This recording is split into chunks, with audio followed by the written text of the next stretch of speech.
thinking about where to begin this, and I was thinking about when I first heard of you, and I think I first heard of you. I was sharing a flat with a director called Robert Hastie, who is the artistic director of Sheffield Theatres now. And Rob was training then as an actor at RADA.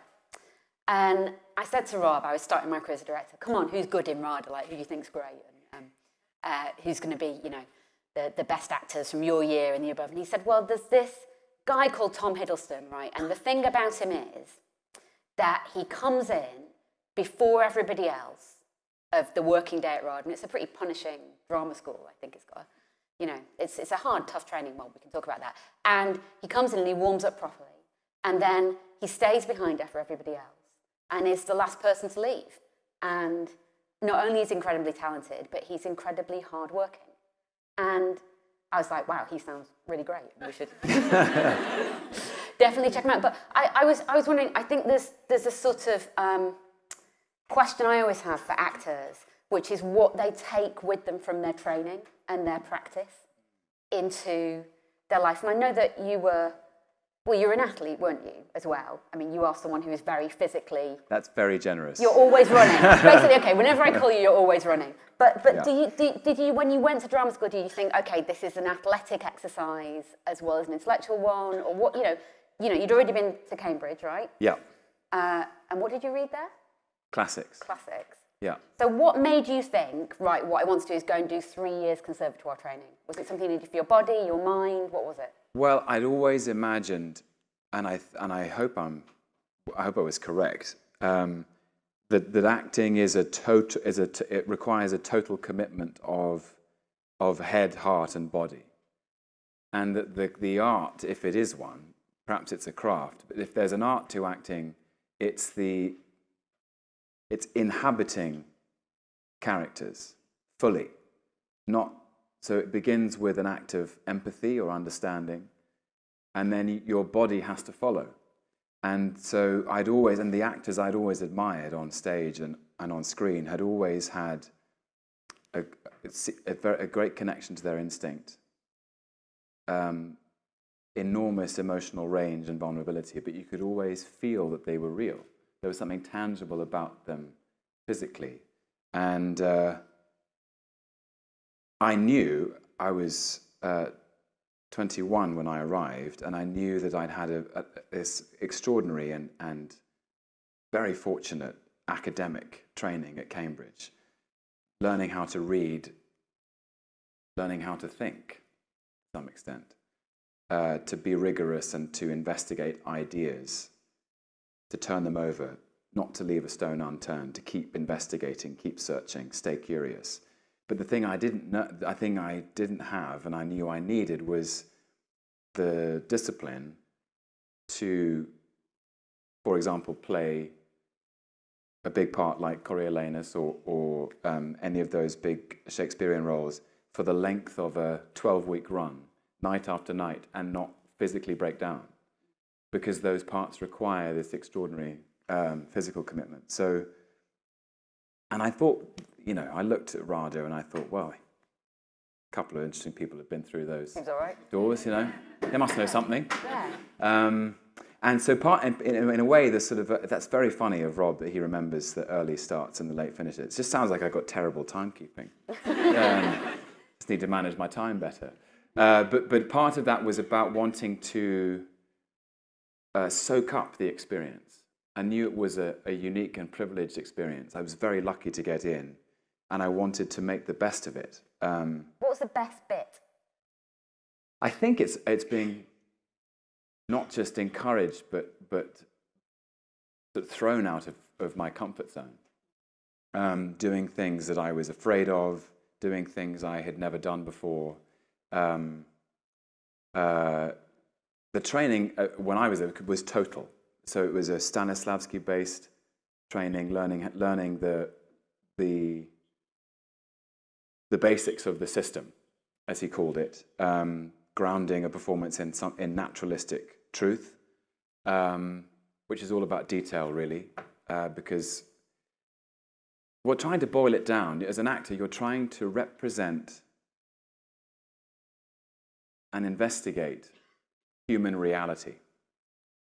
which is to say that the characters you play, you want them to be three-dimensional, you want them to feel real, you want them to be vulnerable and flawed and courageous, and they make mistakes, and you just want... That's the thing we share. That's the thing. That's why we go to the theatre. That's why we go to the cinema, because we need to connect with each other. And so you go and see a great film, you go and see a great play, and we all leave with a shared understanding of something we know to be true about life, whatever it is. And so the requirement of the actor is to be as honest and authentic and truthful as possible. And Rada taught you that, or how to do that? I think there was, I remember an extraordinary emphasis on truthfulness. And would they do that thing that they do where they go, not true, not good? I've just worked with some actors who went through Royal Scottish, and they said we were taught by Russians, and we'd do something, they'd just go, I don't believe you. Yeah. By the way, do that? I mean, people still say that.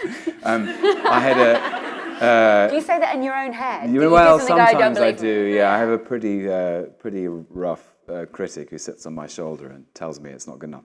But there's a tremendous acting teacher who is still at RADA, and I will give him a shout out. His name is John Beskitzer, and he was my sort of first teacher, my first 2 terms at RADA. And he would never say it.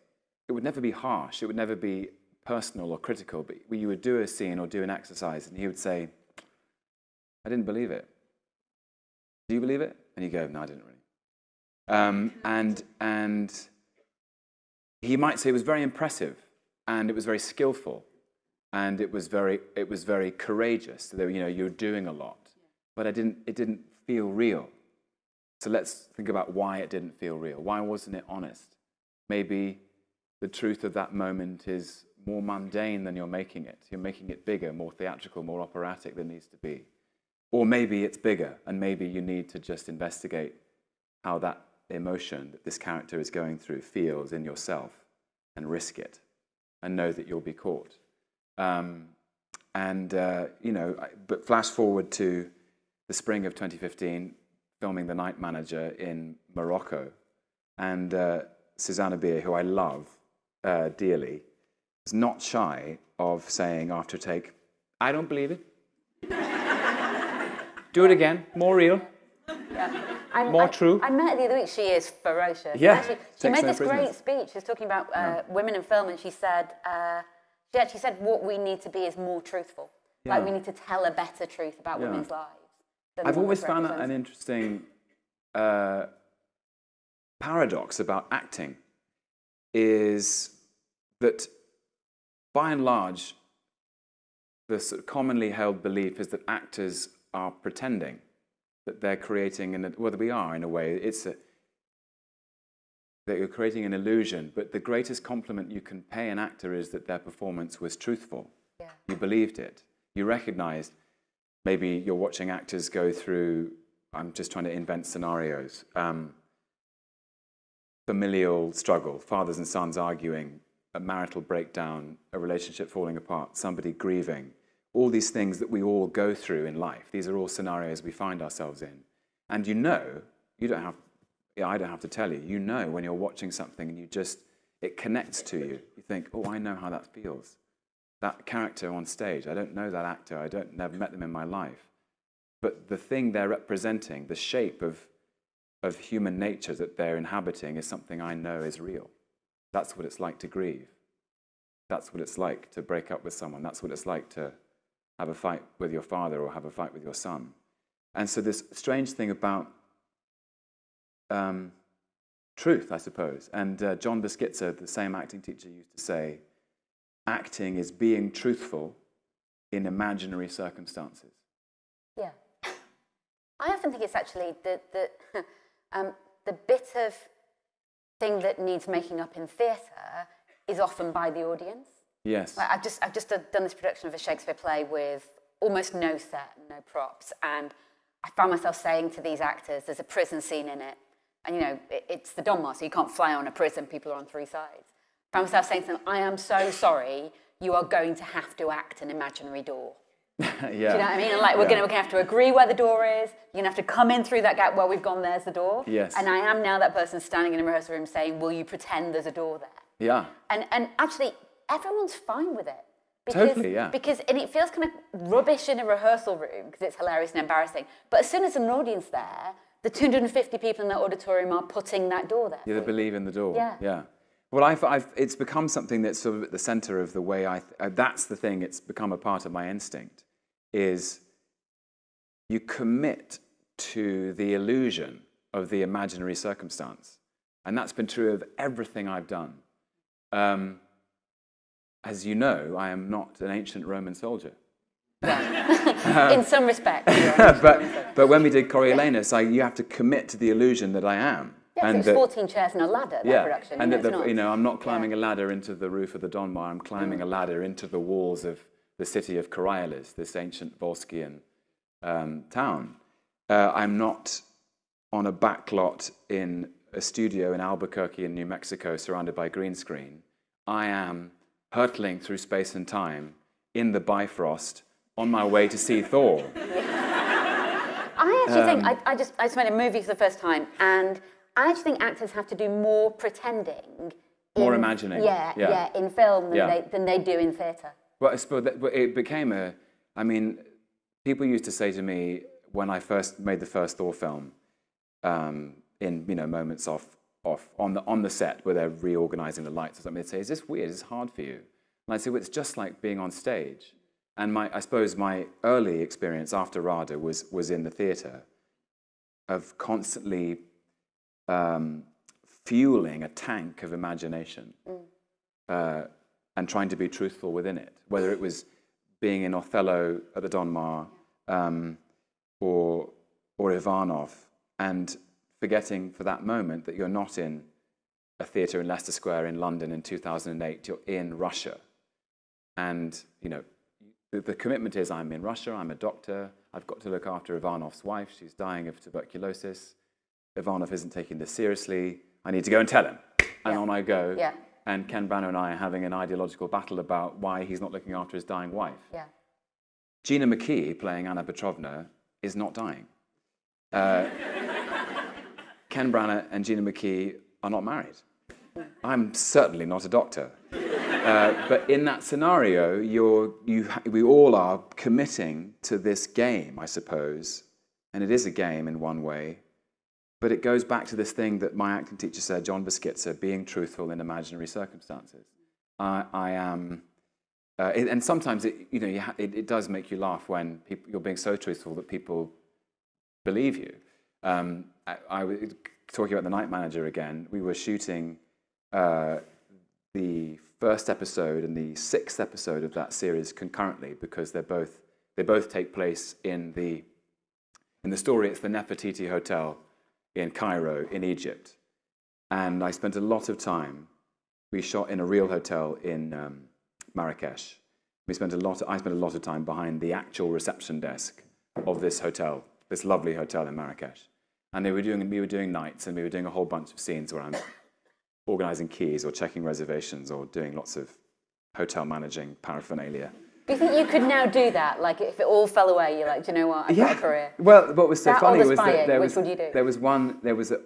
On that evening, we were filming from 8 p.m. to 2 a.m. or something, and we were just doing all the stuff behind the desk. And some guests at the hotel came back from dinner, didn't see the cameras, and they came in and said, "Yes, room 303, please." And I said, "Certainly, sir." So they believed me. The circumstances were not imaginary for them; they were very real. But yes, and then in the same series, there's a sequence in episode 5 where Jonathan Pine is demonstrating to some potential buyers the kind of firepower of the weaponry that Richard Roper, played by Hugh Laurie, is selling.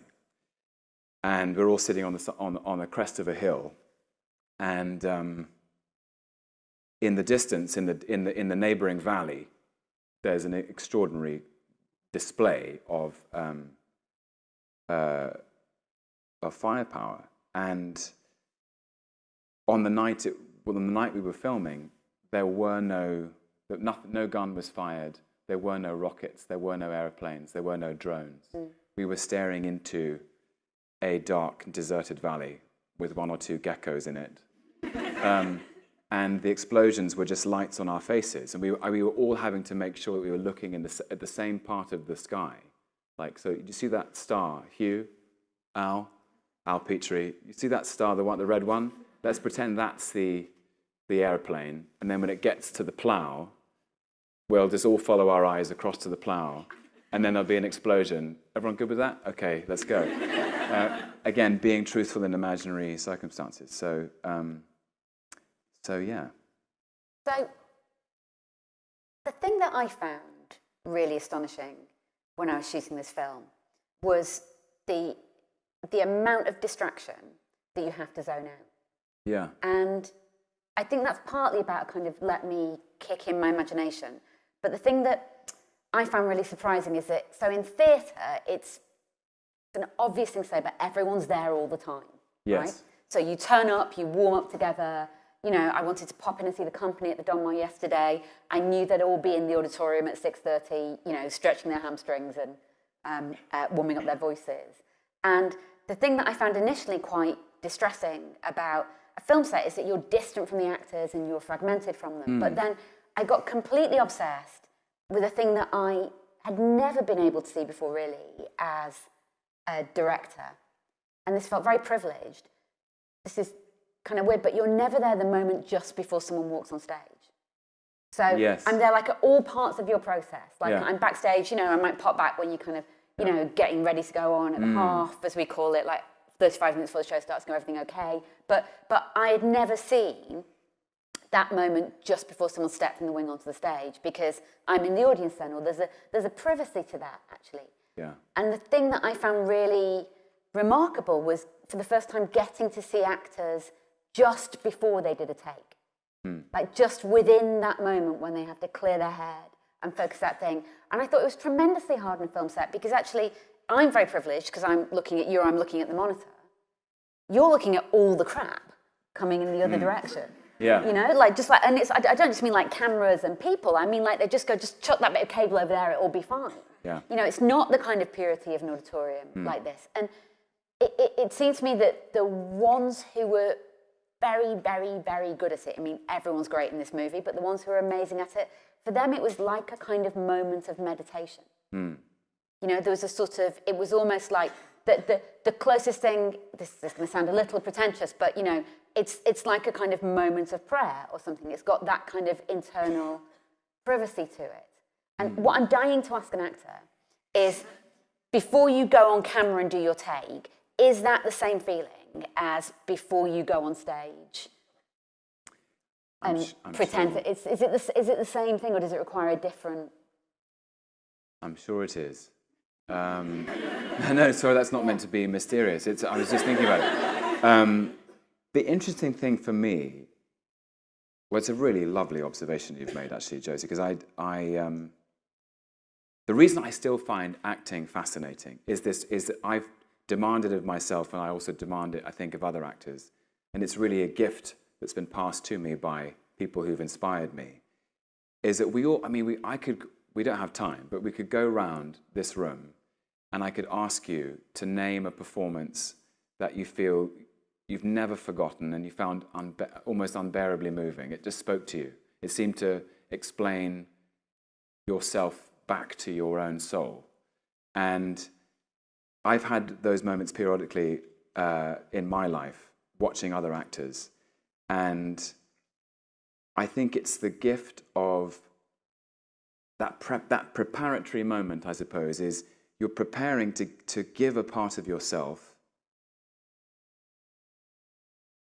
that's a very private part of yourself, that is something really in the interior of your soul, to give flesh and breath to this fictional person, because it's the right part of you that fits him or her for that moment. And that's, I think, what I find I still find it very humbling when I'm in the presence of great acting, because it's such a generous thing, I find. The actors are lending their souls to this story to create an experience of meaning for all of us. And that happens at the beginning, that happens in theatre and it happens in film. That probably sounds really over-intellectual and slightly incomprehensible. But what am I saying? So okay, but that's interesting. But the theatre film thing is interesting. So, Yeah. so yeah. No, it's good. It's good. Just come back. No, because that's actually similar to a point that you're making. And what's interesting to me is that what you're talking about really is what you give, and the sense of gift, and also the sense of discovery. Exactly. And yeah. I think when people start, because you're quite grown up now, so am I. When people start, actually they don't have that relationship to it. Yeah. Like, when you see a young actor bounce into a rehearsal room, it's not that they're not serious, but actually there's sort of a quality of life and surprise and where am I in the, like, I think it takes quite a long time to get rid of that and actually realize what the transaction is. Yeah. And I think for me you're at an interesting point, which is about going, look, you can kind of pretty much do anything now. I'm not saying there are parts that you want that you don't get, but if you were like, I'd quite like to do a one of these, I'd quite like to do a King Lear, you're saying that, like, but you'd be allowed to do that. Like, someone would let you do that. Maybe not yet. Maybe not yet. Well, I don't know. Look, it would book. Do you know what I mean? I went, right, we're going to do King Lear. Yeah, is everyone there next Tuesday? I think pretty much everyone would. Like, but There's some grey in this beard. Yeah, there is. So I suppose the question that part of, for me, the quality of maturing as an artist is working out not just what bit of yourself you're giving, but also what you're doing. Yeah. Like what the meaning attached to that thing is. But I recognised it as a young person, though. I think when I was about 14, 15, 16, that was when I really got, I loved doing voices and making people laugh when I was a child, but I got taken to the National Theatre a lot when I was in my teens, and also I got exposed to a different sort of filmmaking, different stories.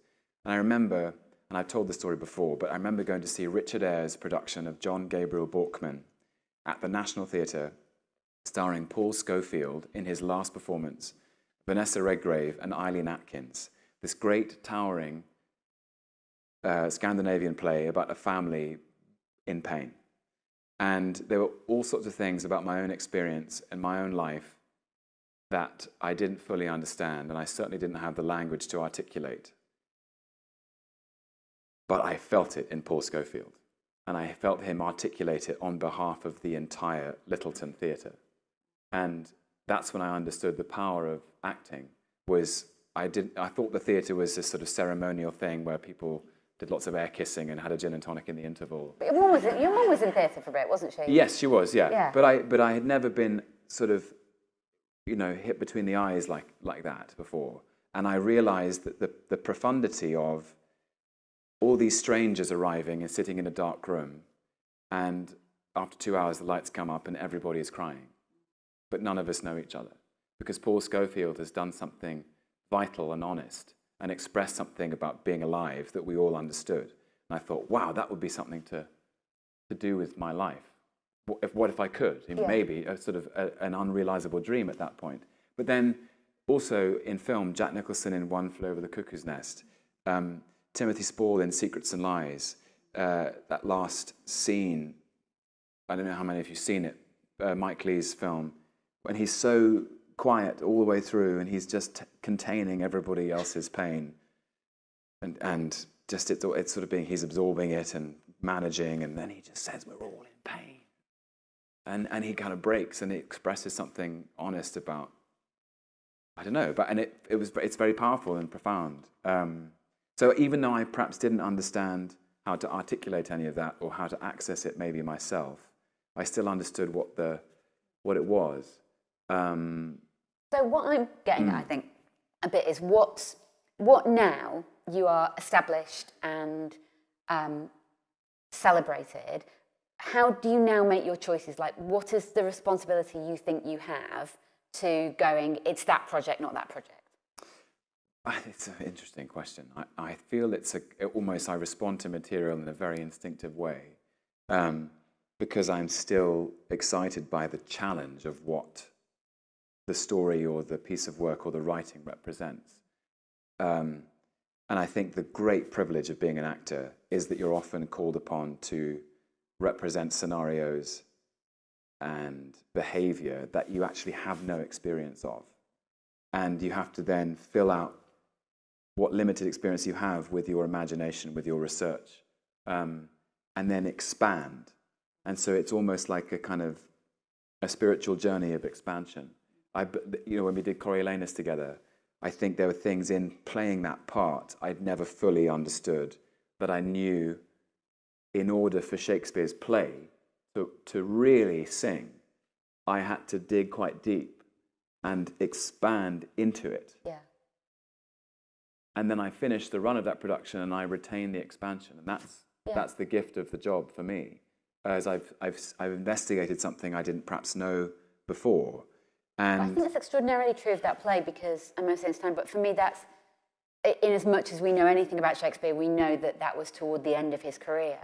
So that is an older man writing a younger man. So I think that expansion that you articulate is partly connected to that there are not necessarily, I'm not saying that Coriolanus is, Caius Marcius is, he's called, thoughts are immature, but there is a sort of playwright's eye on youth, I think, as he writes that character. Yeah.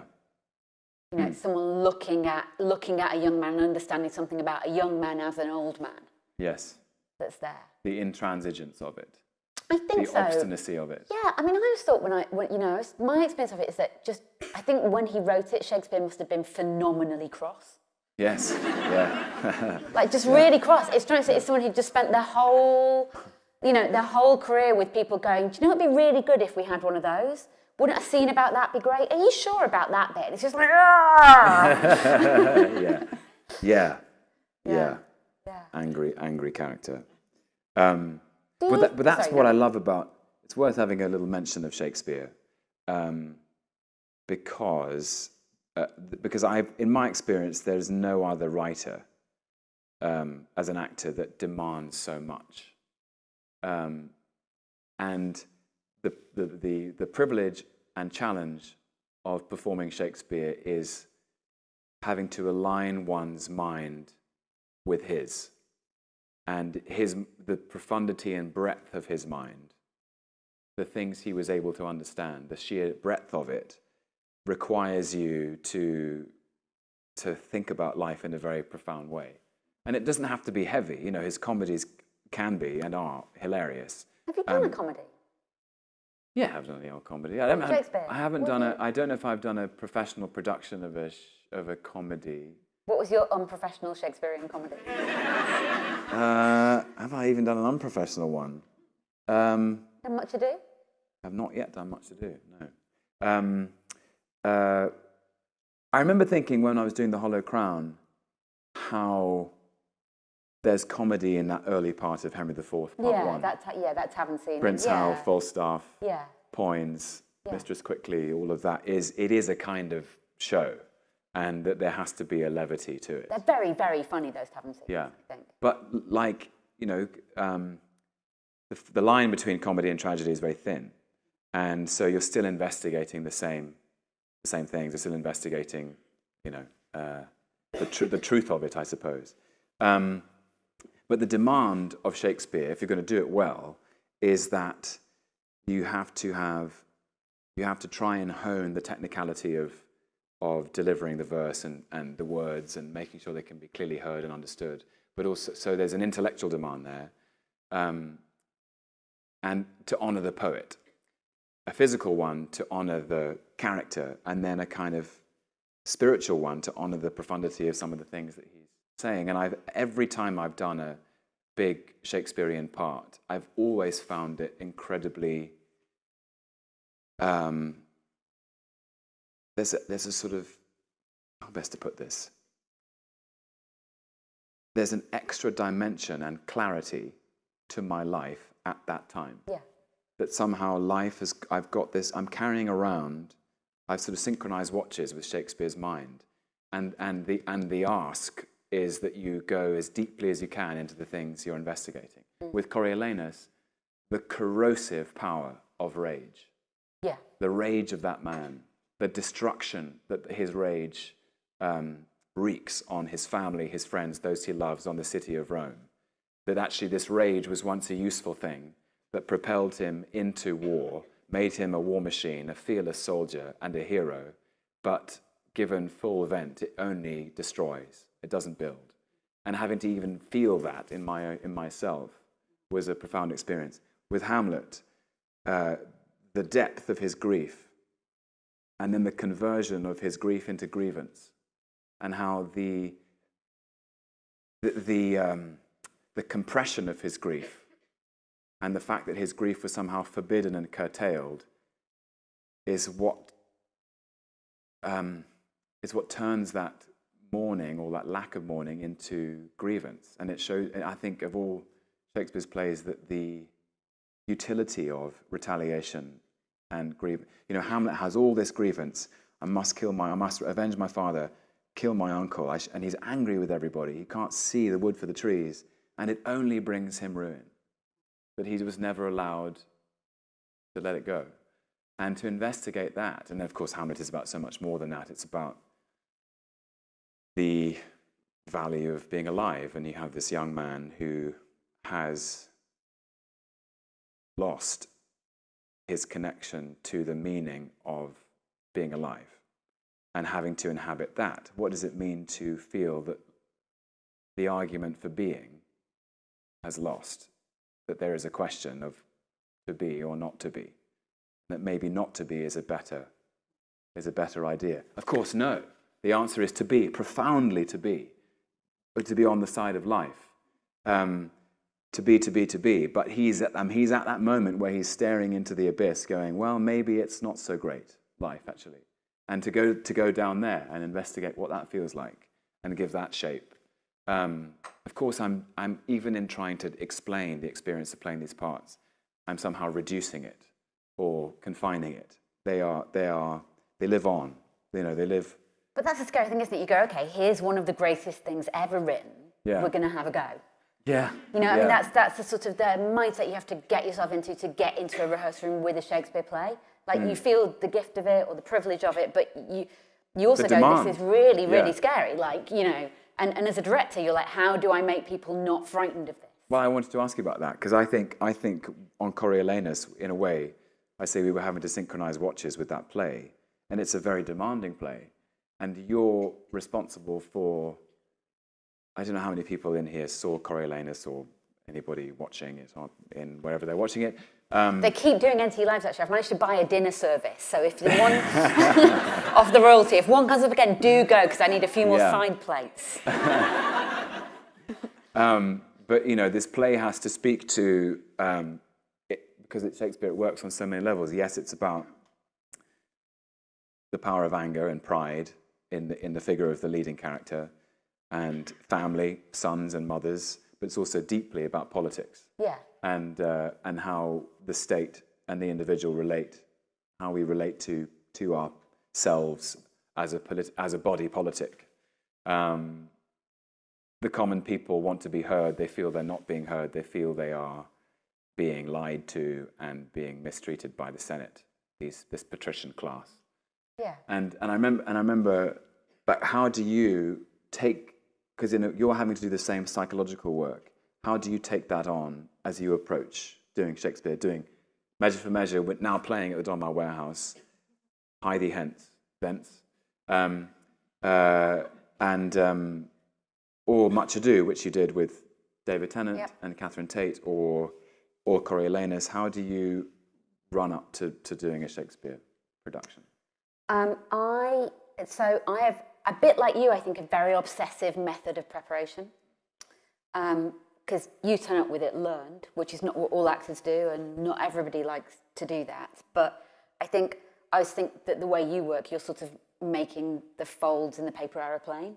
You know, it has that kind of feeling to it.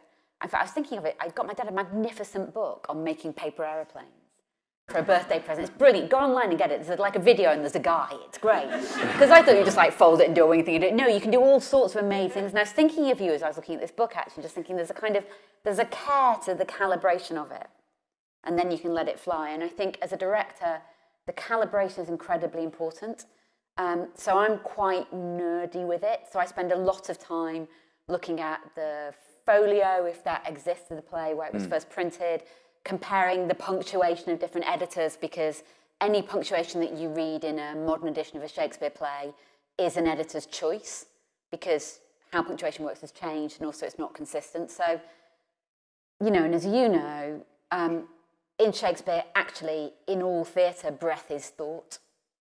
So where you breathe almost tells you everything you need to know about what the meaning and the weight of the line is, because like great singers, the amount of breath you take and the way you release it releases meaning and phrasing and all of those things. So where the punctuation goes is really important. And one of the things about this production of Measure of Measure I've done, which is sort of kind of a bit mad, but in a cool way, is that we do the play twice.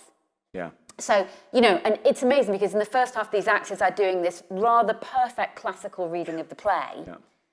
You were talking about naturalism before, and then in the second iteration of the play, they're playing it very naturalistically. So, the difference between one of them saying in the first half, someone's leaving in a hurry, may we bring you something on the way, and may we bring you something on the way.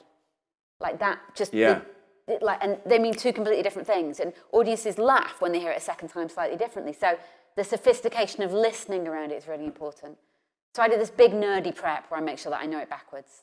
And then I cut it very, very carefully. I should be given some kind of large award, I think, for cutting probably 90 minutes from Coriolanus. Yes.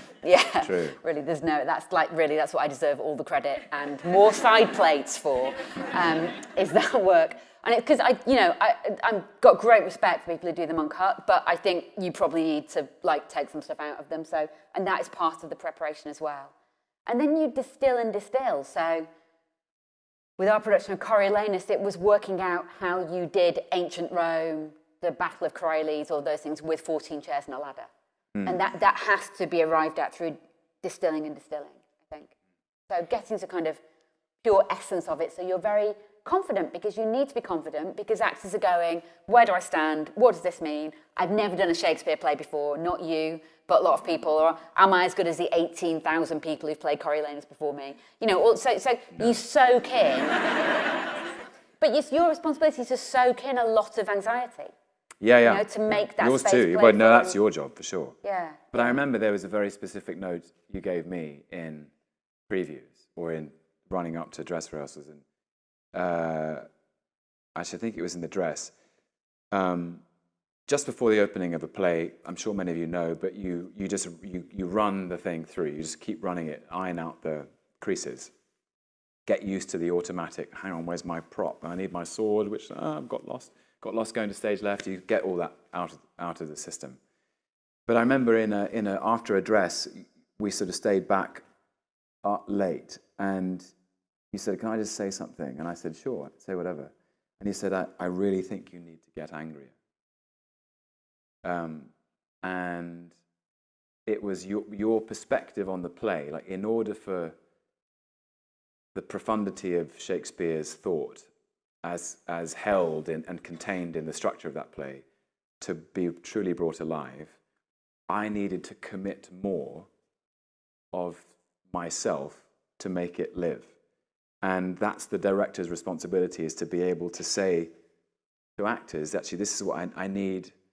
We're instruments, and you're essentially the conductor of the orchestra. I think that's a bit of I'm never sure about that. No? I just think that's a bit... I think there's a thing about the character of the director, isn't there, as a kind of megalomaniac auteur. Like, one of my experiences of making a film... But your responsibility is the story, no? Yes. But it's also my responsibility to find out how you tick. So to look into your craft and your essence and the friction between that and the part that you're playing, and how that works with everyone else in the room, what the chemistry of that is, and bring a thing together that would be different if one person was different in one tiny part. Like, I really believe in that. I really believe it's about my attentiveness to the opportunity of what everybody has, as much about going, this is my vision of Coriolanus. Because it can't be one size fits all, because then the work's no good. You know, I hate doing stuff. I've transferred shows to Broadway. It was a disaster because I was doing it with different people and it was awful and I kind of couldn't get one thing out of my head and they felt, you know, it was bad. Like I did Two bad different work. paper airplanes. Yeah. What do you do? Like, oh, yeah. By the way, the paper airplane thing is amazing. I'm stealing it. And that's what it is. It's what it is. And on set, the thing that you noticed about, you know, in a way, before a take, you're concentrating on one tiny fold, thinking, what does this scene right now require from me? Yeah. And I've had that. I've had that where I've thought, you know, whether it's playing Loki or playing the Night Manager or playing Prince Hal or Henry V or anything, you know, when you're filming, especially they're quite complex characters, you might be in a moment where one of those characters, actually it applies to all of them, is incredibly charming, walks into a room and is just blazing, radiant energy, vitality, charm. And you think, I need to be in a place where I'm feeling quite playful now. You know, Loki's about to play a trick, or Jonathan Pine has to settle everybody down, and you know, and then you think, right, I need to sort of get myself in a place where that's what I'm going to give in this scene. Or you have a thing where one of those characters is isolated on their own, very private, having a breakdown, and you think, I need to just quietly fold that corner of the paper airplane and find the part of myself that will now have a breakdown on behalf of. Yeah, okay, so that's great. So I think it's my job to be able to watch you carefully enough and understand what you're doing that I can tell what you're doing, so that you can get the room to do it. And that's so true on film. There's a bit in this movie I've done where. Can I just stop for 1 second? This movie, which has been elliptically referred to all night, is Mary, Queen of Scots. Sorry, can I just... What I'd quite like to do is record that on my phone so I can make that gasp my text message alert. That would be so good. If we could just do that then, that would be great. I feel very lucky. I've had an exclusive private screening of the finished cut. It's absolutely breathtaking. January, it's coming out in January. Yeah, January here, yeah. Saoirse Ronan, Margot Robbie, Guy Jack Loudon, David Tennant, Simon Russell Beale reads a death warrant for me. Yeah. Very lucky. Great, Gemma Chan is amazing, and Adrian Lester. Yeah. Fantastic. It's really I found it emotionally overwhelming in a way I didn't expect. But it is, and it's quite. I was going to say it's quite. You know, it's Mary Queen of Scots, so like not great stuff happens to her. So there aren't. Spoiler. That's actually the tagline. But and there aren't many jokes in it. And there was this is how I'm learning to be a film director. Okay, and Jack Loudon, who's in Measure for Measure as well at the moment. There's a moment in the film he's playing Lord Darnley where he's hit in the head by a door. And it's about the only decent, solid laugh in the film, right? Not because we've messed up other gags, but because there aren't many laughs. And it's very simple, like character comes through door. So you need 3 takes of that? And I can see, without me talking to Jack, and without Jack talking to me, I can see what Jack is doing. I can see that what Jack is doing is gradually edging himself toward the door so that when the other actor opens it, it will hit him in the head. And I can't ask Jack Loudon to be hit in the head with a door.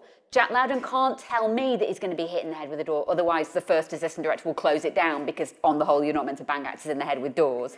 But I know that he wants to do it. So I'm there going, my first is going, you got it? Because we'd opened the door now, I'm like, I need one more. He goes like, have you got it? I go, no, I need one more. Have you got it? It's like 8 take, boom, like that. We go, thank you very much, that's in the can, and Jack's like, high five. Yeah, great. It's just really, yeah. But it's like understanding just quietly what's going on. Yeah.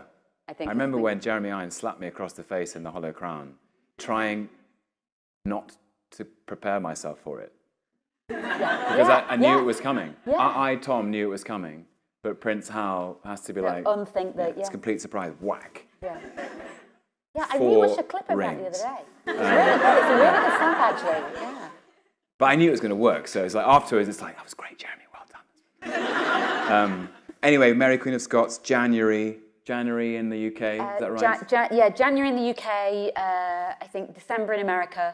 So I'm about to go and do all of that publicity. It's so touching. It could only have been made by Josie. Oh. No, I really think so. And it's you know, I think we tell stories from the past to understand something about our present.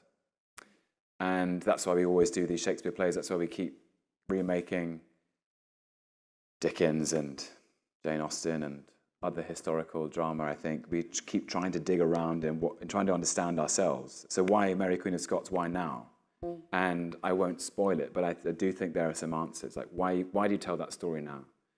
Is the story of two very isolated women with a lot of responsibility on their shoulders, political disharmony, warring factions, meddling men.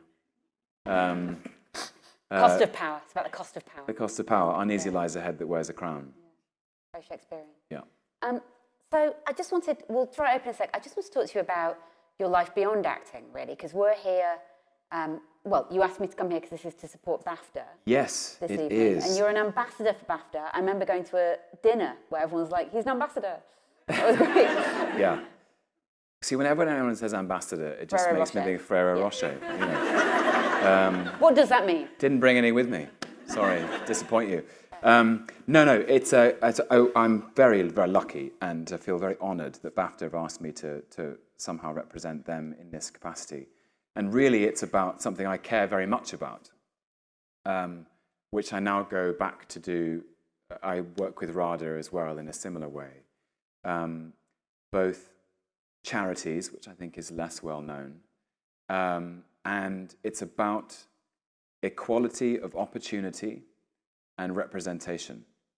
And BAFTA have been extraordinary in trying to keep the doors open for everyone so that a career in the arts, whatever it is you're doing, whether you're making films, making television, games, designing games, you're a storyboard artist, you're a scenic painter, you're a carpenter, you're a whatever your job is, stage manager, actor, director, screenwriter, that you feel, that we all feel, that we are represented in our creative industries. And it's a cause I feel very strongly about, that who you are and where you're from should not be a barrier to what you have to give.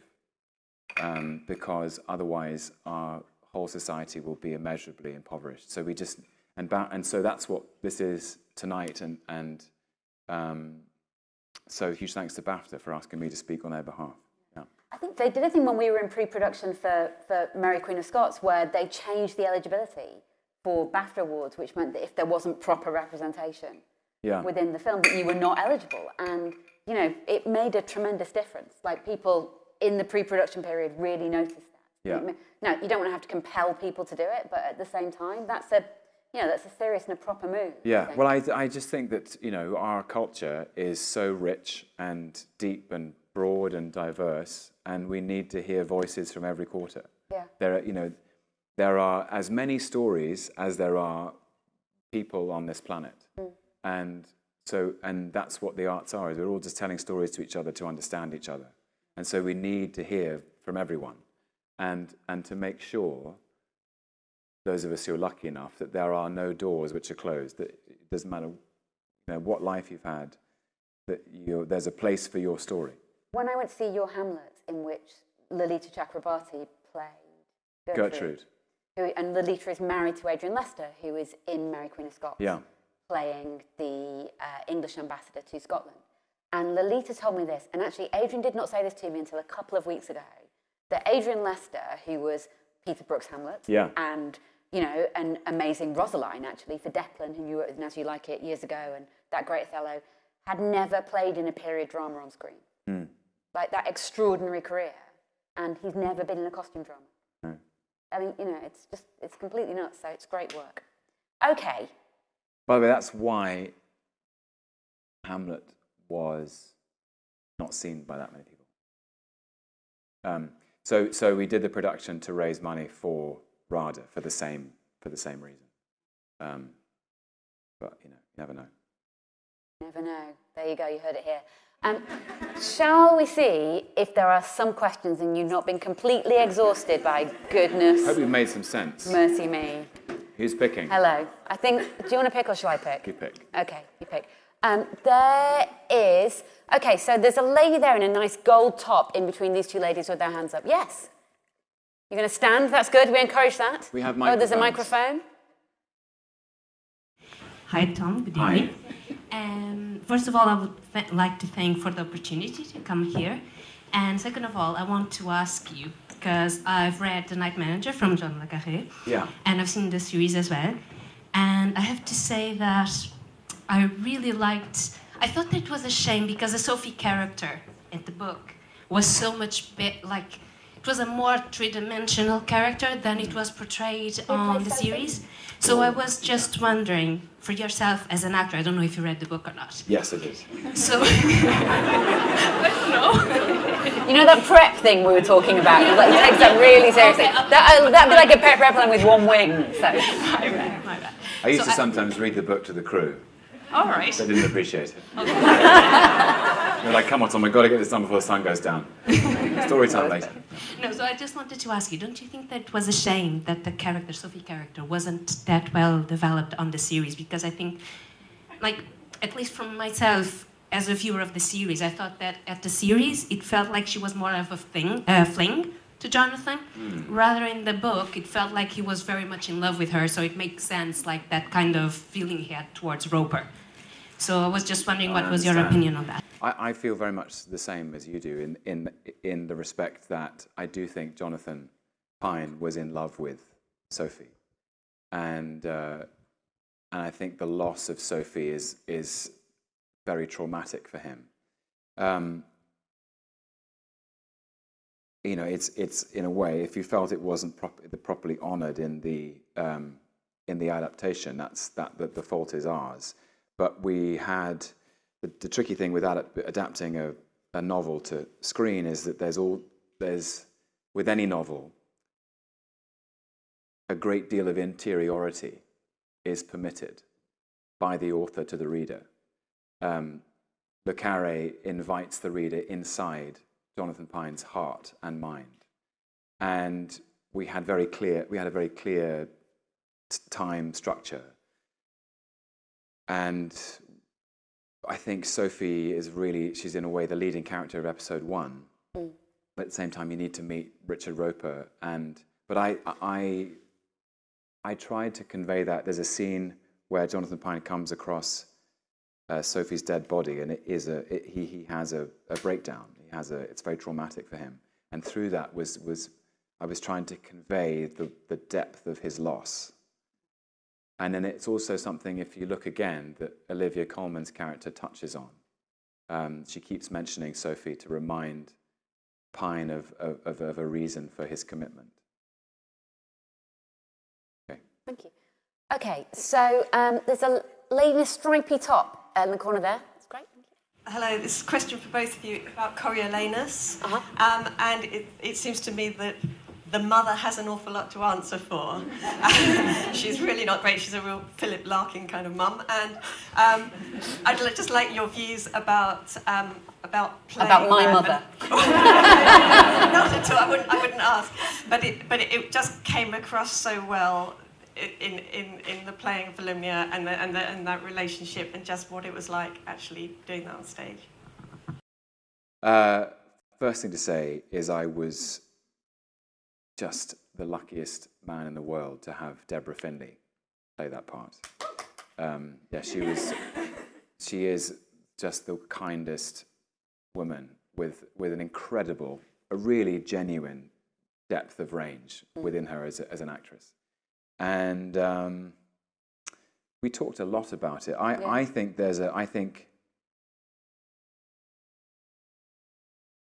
one of the flaws of the character of Marcius Coriolanus is that he has not developed, for whatever reason, the flexibility and it's a fault of his mind. It's a mental failing, a failure of emotional intelligence to yield. That his mother he's taken his cue from nurture, as it were. There's a singular couplet I can remember in that central scene in Act 3, I think it is, where he retaliates to her and says, "Would you have me false to my nature? Rather say I play the man I am." And my interpretation was that Marcius is doing everything she told him to do. She brought him up to have no fear of death. She brought him up to be enormously courageous, fearless, dedicated, committed, this war machine. And suddenly she's saying, well, now what you have to do is, to be a politician, you have to do things you don't like, and you have to say things you don't mean. And his response is, that goes against everything you've taught me. Yeah. That goes against my integrity, my honor. And she says, well, times change and things change. And it's his failure of flexibility in a way. It's his obstinacy. There's something quite childlike about that obstinacy. And they never fully get over that until the final scene, where her plea and her entreaty to beg him not to sack the city of Rome is what makes him yield. Menenius, in our production play by Mark Gatiss, says he has changed from man to dragon. And this dragon weeps. Sir, it is no little thing to make mine eyes to sweat compassion. The tragedy of Coriolanus is enshrined because this man who has never displayed any vulnerability, in that moment learns how to be vulnerable. And for that, he is executed. Yeah, I think that's a beautiful, beautiful answer. And I mean, I think that I've just got a great flashback to that scene then, which anybody can watch on NT Live for side plates, which is that reduction. So she pivots, which is something she's not meant to do as this great Roman mother. And then actually the last thing she says is, I'm done with you. Like, I'm not, almost like, you know, when toddlers are absolutely losing it, and the last thing, like your last resort is to go, I'm not looking at you. Yes. You know, it has that kind of quality to it. Yeah. I think it's an amazing piece of writing. And I think that, you know, it is a play about rage, and there's not a lot of love in any romantic sense within the play. But what there is this extraordinary, for me, portrait of unanswerable need. Like they have an unanswerable, I don't mean in an incestuous way, but they have an unanswerable need for each other as two people that they've never spoken about, really, in any detail. He wants to make her proud. Yeah. And he goes about it in the wrong way. Yeah. But I think we all want to make our parents proud. Certainly do. Okay. The Let's... back? Should we go to the back? Go to the back? Who's up at the back? Yes, that's fair. There's a gentleman up at the back there. Yep, up at the back on the right. Great. I was just interested what it was like to film at La Fortaleza, which was one of the locations. Yes, in It's a Mallorca. slightly loaded question, by the way. Why is it a loaded question? Well, I just had my 40th birthday party there. It's a question about a place called La Fortaleza in Mallorca, which was the location for Roper's palatial lair in The Night Manager. Yeah, you know, it's an amazing spot. I just told a funny story there. I told the same story. No, tell the story. It's a great story. Well, so I was doing my homework the day before, and we had been filming in other parts of Mallorca. It was principally we've been filming in Morocco, and then the last 3 weeks of the shoot were in Mallorca. But it was already June. It was very hot, and I just remember it being incredibly hot up on that hill. And on the Sunday, I wanted to see where this location was. And it's across the bay from, this is just a geography lesson now, it's across the bay from Pollença. And it was a Sunday afternoon, and there were families on the beach, people eating ice cream, going for walks, windsurfing. And I caught this guy at the end of giving a windsurfing lesson, and I said in my broken Spanish, do you happen to know where La Fortaleza is? And he did a sort of extraordinary movie double take. He sort of did this, he went,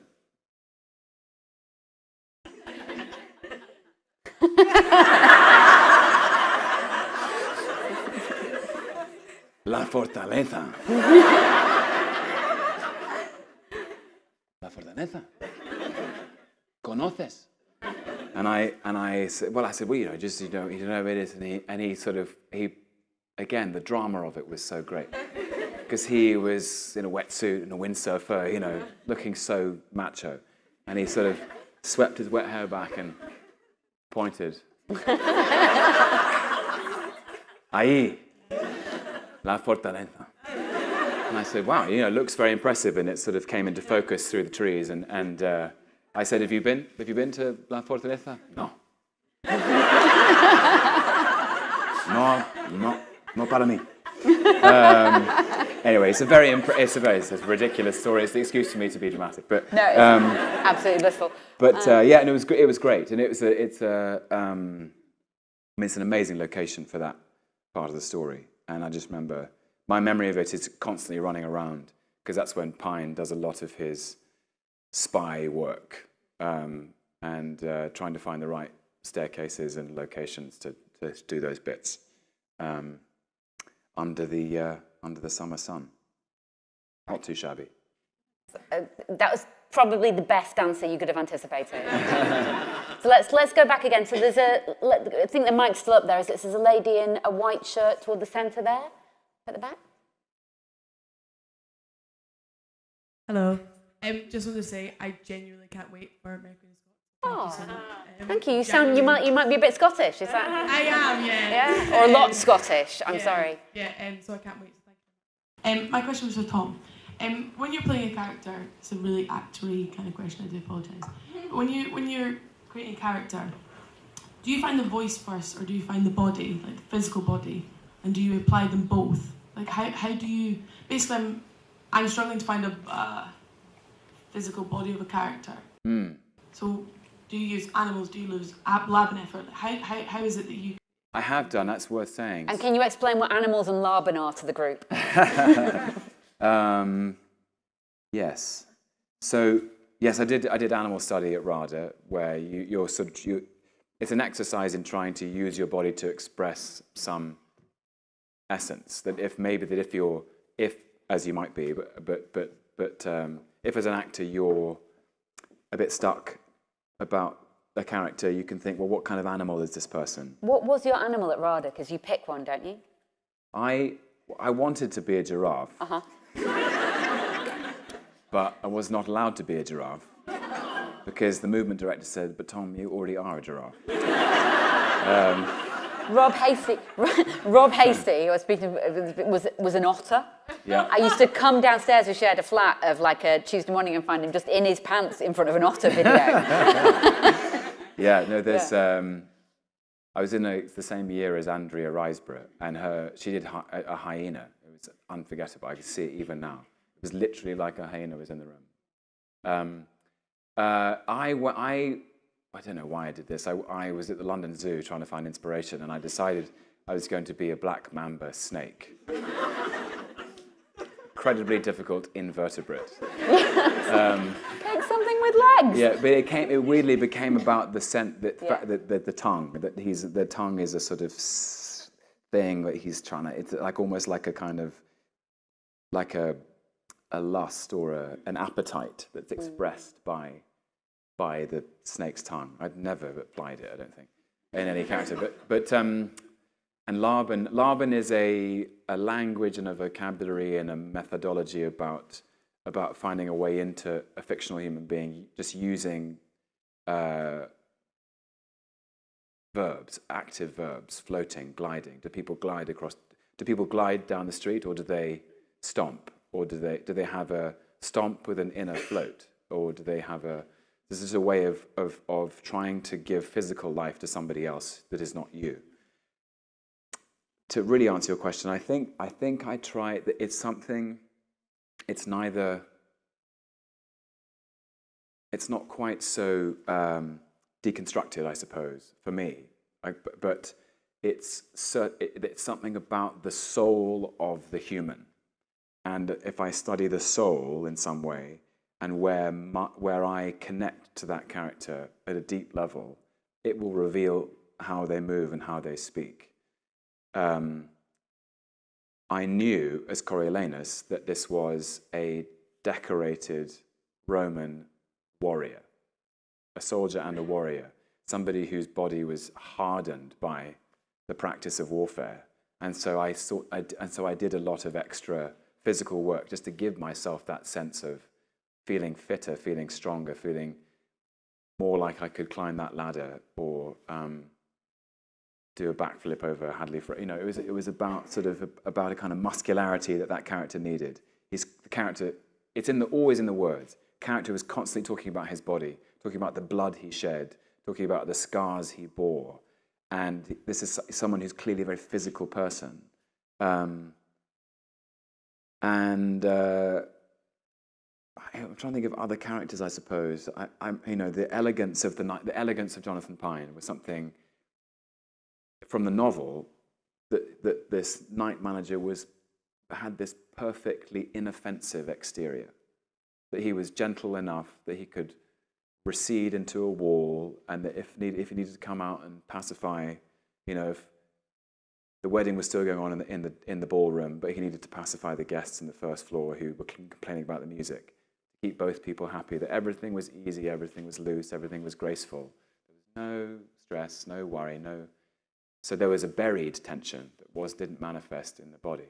And you said you're having a problem finding a character. I'm struggling to find the body of the character so much. Who's the character? Heavenly in Tennessee Williams' point of view. Yeah, no, that is hard.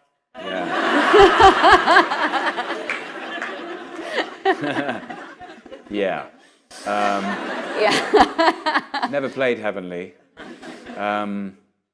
I suppose it'll be there somewhere. Go back to the play and see if you can find something in it that you can connect to at a very personal. No one has to know what the personal thing is that you connect to, and then see how that informs just the way you walk, the way you enter the space. I also think there's a lot of. Have you ever done a Williams play? Not for a long time. I did one when I was at Cambridge. I did A Streetcar Named Desire. Yeah. Yeah. Stella. Stella. And Yeah. I think it's one of those plays. It's a bit like, that's what's so great about Ivanov. It's a bit like a Chekhov play. People think there's a way to do it in their body. Do you know what I mean? There's sort of tropes around the acting of it. Yeah, that can be really, really unhelpful. Because you go, okay, it's a Tennessee Williams play, therefore everything I do needs a kind of languor or a kind of drawl, or I'm drunk, or it's hot, or it's, so a bit like bad Chekhov is when people are choosing what I would call too many points of concentration. I'm going to think too hard about Moscow or the samovar or anything like that. In a way, I think what Tom's saying is something small. Yeah, and it might be a previous circumstance. I remember very clearly, and I was in a production of Othello at the Donmar in 2007, directed by Michael Grandage. And I played Cassio, Michael Cassio, who's promoted to lieutenant, and Iago is marginalized. Here begins the drama. The first scene of that play is Iago and Roderigo. And then at some point, and then it's Brabantio is woken up. But at some point, Cassio comes in, and he's been looking all night for Othello, that he comes in with news, and he's clearly been awake and active for a long time, rushing around Venice, trying to find people and get them together. And I remember backstage at the Donmar, during the first scene of the play, running up and down the fire escape stairs, because I wanted to come in a bit out of breath. Because I thought Cassio is so desperate to find where everybody is, he can't find anyone. And he comes in and he's a bit like, thank God you're all here, I've got some news. And it was a springboard. That's a fold of the paper aeroplane for me. And I didn't want to have to pretend to be out of breath. I wanted to actually be out of breath. So that I had this... I had a very, very drama centre, if you know what I mean, sort of method-based actor do that in a play once. It was in a war drama. And he came on and he did what you did, which is those 3 breaths. And everyone was waiting for the news. And then he did a 4th. So it was... And everybody on stage laughed because they knew that he'd run around so much that he actually was so out of breath, he wasn't going to be able to get the line out. And 12 actors were just rolling around. But then the fun thing about it for me was actually not worrying about the breathlessness, because I genuinely was out of breath and it was just trying to get the words out. And again... No, you're good. This was a tour, so that we were in a different theatre and you just miscalculated how much fire escape. He was trying to goes back to the truthfulness in imaginary circumstances to some extent. Good Okay, luck. You'll get there. Let's take just a couple more. I think we've probably got time for. So, How long do we have? Can we, Martha, one or two more. Very good. can we round it up to 3? Let's go 3. We'll try and quicker. Okay, so there's a lady on the end of the row here in a blue shirt. Let's do that. Hi to you both. I just wanted to ask, because I study acting, so I just wanted to know, because I'm very interested to know about basically how actors and directors are when it comes to certain practitioners.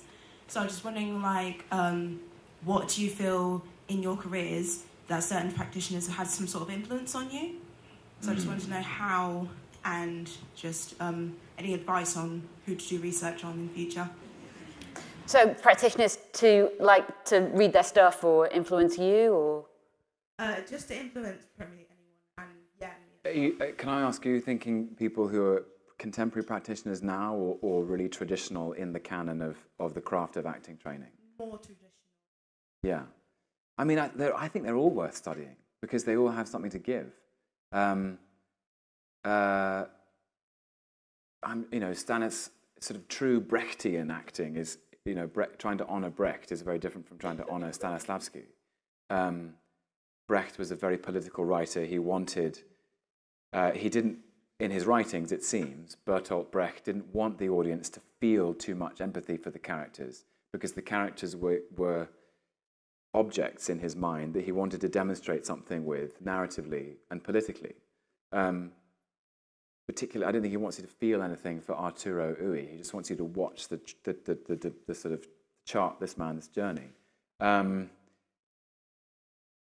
then there's other sorts of stuff. There's slightly more. There's less naturalistic things that have come out of the European tradition. I think it's really healthy to study European practitioners, and I remember studying Arto and his vision. Can you spell Artaud for the group? Artaud. Because that's, if you're going to Google it. Oh yeah, there we go. Yeah. Yeah. His first name was Antonin. Yeah, and he imagined a different kind of theatrical experience, one that was immersive and sensory.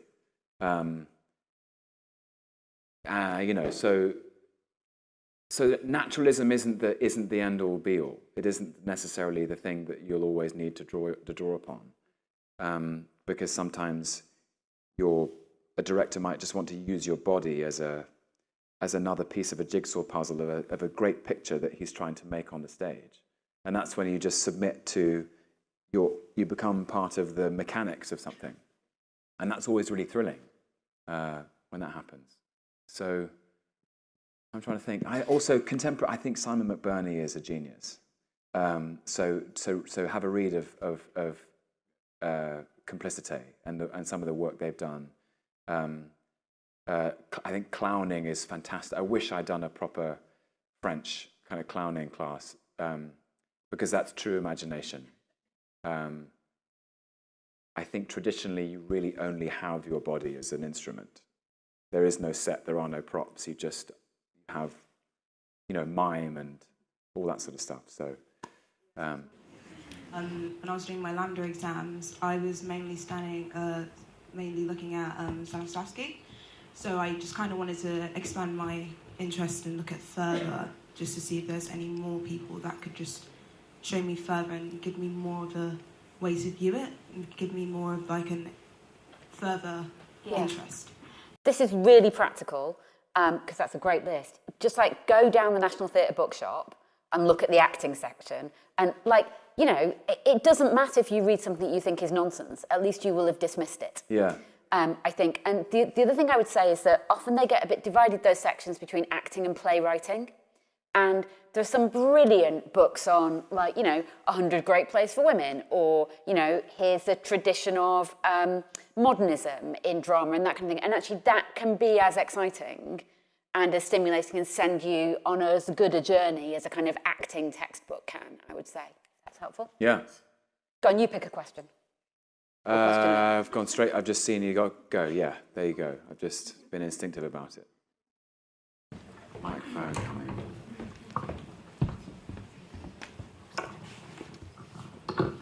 Hi. So first of all, Tom, I want to thank you so much because you've inspired me to write my first novel, and I'll be forever grateful for that. Thank you so much.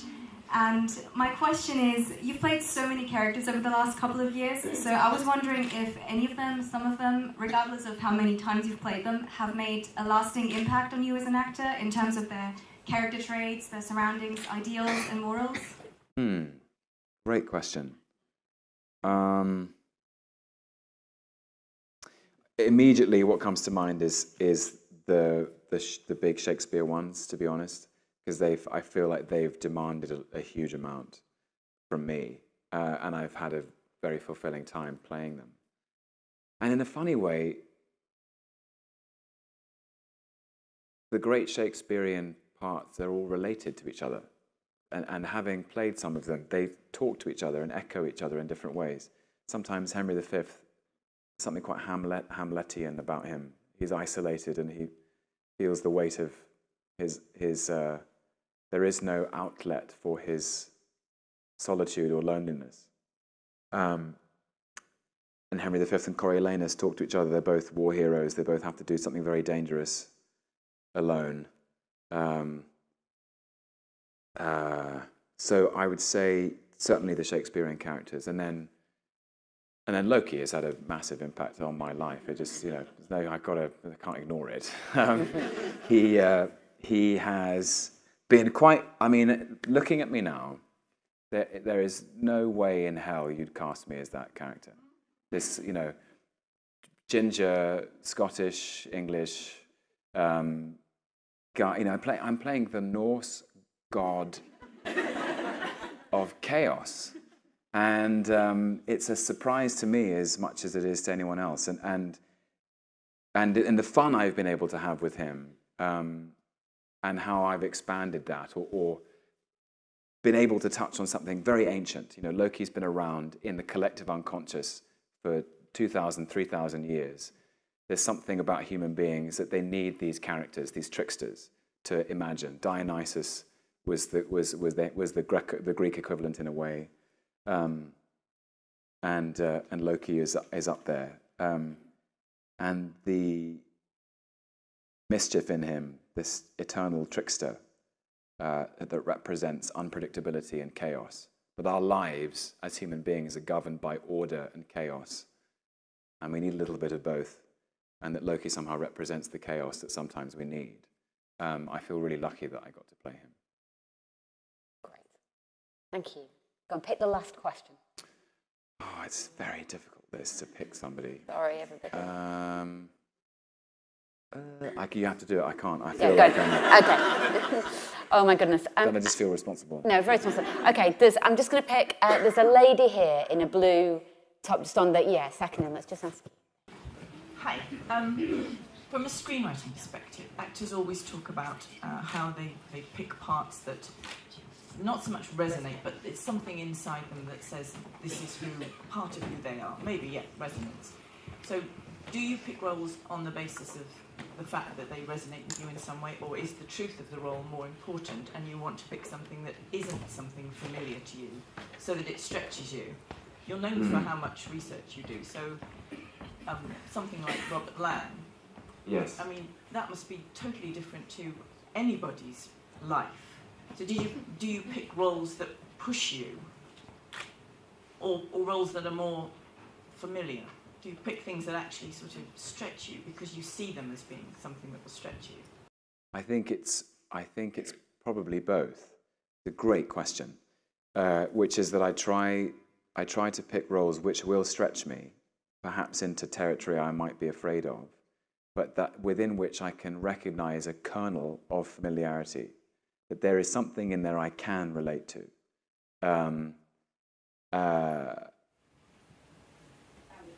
And a truth, yeah. So with you always try to find that first. I don't think it's I hasten to add, I don't think it's an intellectual exercise. It's a very instinctive thing. Reading something, you find yourself moved by it, excited by it. It makes you laugh. You recognize something in the writing. And then you recognize all the bits that are, you can quite clearly see the bits that are out of your experience. I've never been a soldier. I've played many soldiers. I have played many sons.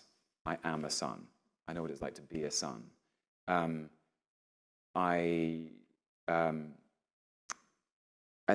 I think it's trying to find the parts of yourself that marry up. You know, with Loki, for example, in the very first Thor film, his emotional pain and his isolation is caused by the trauma of learning that he was adopted. I wasn't adopted. But it was about extending myself into that imagined circumstance of what that might feel like to be told very late that. But in Loki's situation, it's particularly traumatic because he finds out he's the son of his father's mortal sworn enemy. With Robert Lang in High Rise, I could, there's a very interesting detail in Ballard's writing that he moved into the building to get away from grief. And I think in the novel, it's a divorce. He's just recently got divorced. Again, I've never been married, I've never been divorced, but the idea of moving away from pain and actually finding yourself in another very difficult situation. And I thought with High Rise, I found what he was trying to say through that story, which was part of his own experience. If you know anything about Ballard's life, his childhood was very complex, and he was exposed to extraordinary brutality at a very young age. So perhaps he was supposing that behind our civilized manners is something much wilder and less controlled, and that what he does with the inhabitants of that high rise is he pushes them into extremity to test them and see where they end up. And I was excited by that thought experiment, that if the building is a diseased body with Royal at the head, the architect, and the Wilder is the sort of guts, and Lang is somewhere in the middle. He's sort of caught between the head and the guts, and he's a physiologist, a doctor, a head doctor, somebody who tries to determine why people's brains don't work. And he can't work out why the brain of this building doesn't work. He just gets subsumed in it. So that's those are two specifics, but there has to be a resonance, I think, with a role. I think so. It's trying to acknowledge that I will have to excavate some part of my own experience and give it shape, that it might become an experience of meaning for the audience. Thank you very much. Thank you, Tom Hiddleston.